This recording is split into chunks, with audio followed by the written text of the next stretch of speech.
غیر مسلموں کے ساتھ بالخصوص یہود و نصارہ کے ساتھ دوستی، اور پھر وہ جب توہین کریں تو اس کے بعد ان کے ساتھ شرعی طور پر رویہ کیا ہونا چاہیے، یہ امر سب سے پہلے کے ہیں۔ یعنی آج جو یہ کہتے ہیں اگر نکالیں گے تو پھر یہ ہوگا کہ یورپی یونین سے بھی تعلق ٹوٹ جائے گا، اور ہماری معیشت جو بڑی مشکل سے اٹھ رہی ہے یہ دب جائے گی۔ یعنی پہلے تو ہمیں تو کہیں اٹھتی نظر نہیں آ رہی کہ مہنگائی اتنی ہے کہ جس نے کمر توڑ دی ہے اور لوگوں کا جینا مشکل ہو گیا ہے، اور یہ اس قوم کا خمیر ہے کہ یہ مہنگائی کے لیے یوں نہیں اٹھے جیسے اپنے محبوب علیہ السلام کی عزت کے لیے اٹھے، ورنہ کتنے چولہے سرد ہو چکے ہیں اور کتنا دباؤ ہے، لوگوں کے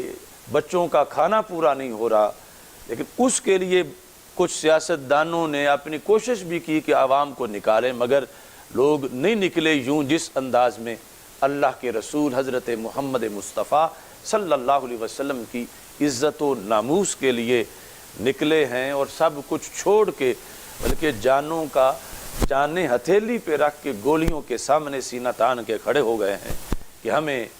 سب سے پہلے اپنے رسول صلی اللہ علیہ وسلم کی عزت جو ہے چاہیے، اور سرکار کے گستاخوں کے سفیروں کو یہاں سے نکالا جائے۔ وزیر اعظم نے یہ سمجھانے کی کوشش کی کہ ان کا کوئی نقصان نہیں، نقصان ہمارا ہے۔ تو اس سلسلہ میں سب سے پہلے تو یہ ہے کہ قرآن مجید برہان رشید میں رب ذوالجلال نے یہود و نصارہ سے دوستی سے منع کیا ہے۔ سفیر رکھنا یہ دوستی کا ایک ثبوت ہے، تعلقات، محبت، رابطے، ان کا اعزاز، یہ تو ابتدائی چیزیں ہیں،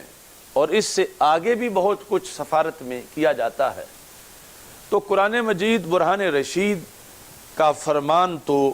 واضح ہے 6 سپارے کے اندر کہ خالق کائنات فرماتا ہے یا ایھا الذین آمنوا لا تتخذوا اليہود والنصارى اولیاء، اے ایمان والو تم یہود و نصارہ کو دوست نہ بناؤ۔ کیوں؟ بعضهم اولیاء بعض، وہ آپس میں ایک دوسرے کے دوست ہیں، وہ تمہارے دوست نہیں۔ وَمَن يَتَوَلَّهُم مِّنكُمْ فَإِنَّهُ مِنْهُمْ، تم میں سے جو انہیں دوست بنائے گا تو وہ انہی کا ہوگا۔ یعنی یہ ہمارا ایمان کا معاملہ ہے۔ کچھ لوگ کہتے ہیں کہ وہ بھی ایک دین رکھتے ہیں، ہم سے ملنے میں جب انہیں کچھ نہیں ہوتا تو ہمیں ان سے ملنے میں کیا ہوگا، آخر ان کا بھی ایک دین ہے۔ اس بات کو سمجھنے کے لیے یہ ذہن میں رکھنا چاہیے کہ پیشاب کے چھینٹے اس سے دودھ کو بچانے کی ضرورت ہے۔ اب وہ تو اپنی طرف سے آزاد ہے، اسے تو کوئی نہیں کہ کہیں مجھ میں دودھ نہ آ جائے، لیکن دودھ کا تقدس یہ تقاضا کرتا ہے کہ اس کے نزدیک کوئی پلید چیز نہ آئے۔ تو اس واسطے ہمارا ایمان کے لحاظ سے ہمیں قرآن مجید میں بتایا گیا کہ ہمیں خطرہ ہے، ہمیں نقصان ہوتا ہے، اور تقدس ہمارے پاس ہے۔ یہ نہیں کہ ہم کوئی کمزور ہیں کہ اکٹھے بیٹھیں گے تو مرعوب ہو جائیں گے اور ہم ان سے بات نہیں کر سکیں گے۔ یہ ہے کہ ہماری پاکی اور تقدس جو ہے اس کا یہ تقاضا ہے کہ ہم ان سے دوستی نہ رکھیں، یہ ہمارے رب کو پسند نہیں۔ وہ کہتا ہے لا تتخذوا اليہود والنصارى اولیاء۔ تو جب قرآن کے نقطہ نظر میں جو دوستی ہے اس کو پیش نظر رکھ کے اگر بات سنی جائے تو عمران خان کی یہ ساری بات کی کوئی بیس ہی نہیں کہ جس پر وہ آگے دلیلیں دے رہا ہے کہ اگر یہ نکلا تو پھر یورپی یونین والے سارے چلے جائیں گے، اور وہ سارے چلے گئے تو پھر معیشت جو ہے وہ ختم ہو جائے گی۔ تو جس رب نے ہمیں پیدا کیا ہے وہ کہتا وما من دابۃ فی الارض الا علی اللہ رزقها، کہ وہ تو ہر چوپائے کو رزق دینے والا ہے، ہر حشرات الارض کو رزق دیتا ہے۔ تو اگر اس طرح کی صورتحال ہوتی تو وہ اپنے ازلی کلام میں کیوں حکم دیتا کہ یہود و نصارہ سے دوستی نہ کرو؟ مجھے پتا تھا کہ ایسے حالات ہونے ہیں کہ یہود کے پاس پیسہ ہوگا، نصارہ کے پاس پیسہ ہوگا، مسلمانوں کے پاس پیسہ نہیں ہوگا، کہ ایسے بھی حالات آئیں گے، تو پھر میں حرام کیوں کروں؟ وہ تو علیم بذات الصدور ہے، اسے قیامت تک کے حالات کا پتہ تھا، اور یہ جانتے ہوئے اس نے کہا کہ تم ان سے دوستی نہ رکھو۔ اب یہ جو اللہ کے فیصلے ہیں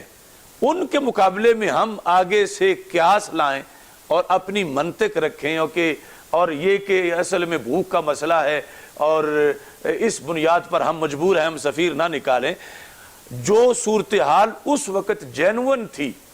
جب قرآن ابھی نازل ہو رہا تھا، تو یہ مسئلہ اس وقت بھی ڈسکس ہوا تھا۔ قرآن مجید برہان رشید کے 10ویں پارے میں ہے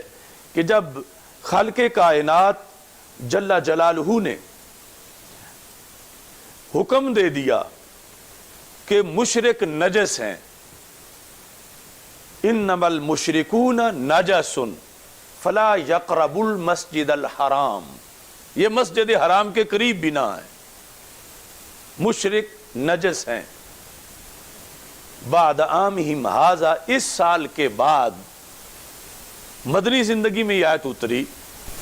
کہ اور آخری سالوں کے اندر کہ پہلے تو مشرک بھی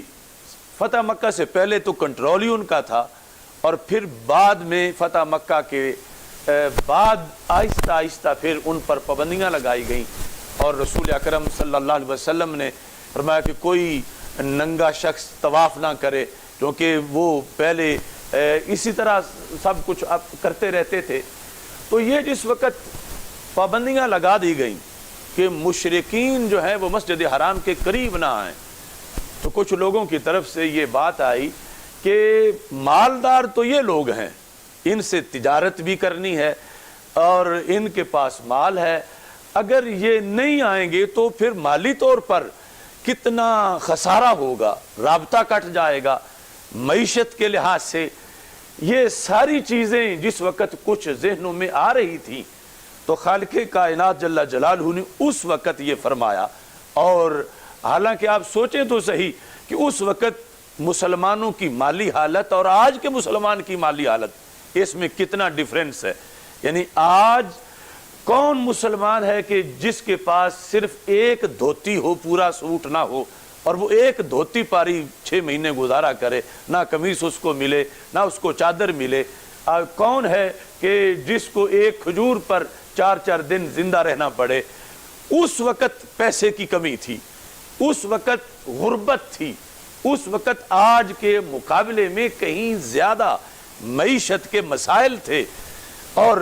اس وقت ایک لائن کھینچی جا رہی تھی کہ فلاں بھی نہ آئے، فلاں بھی نہ آئے، اب یہ مسجد حرام کے قریب ہی نہیں آ سکتے۔ تو جب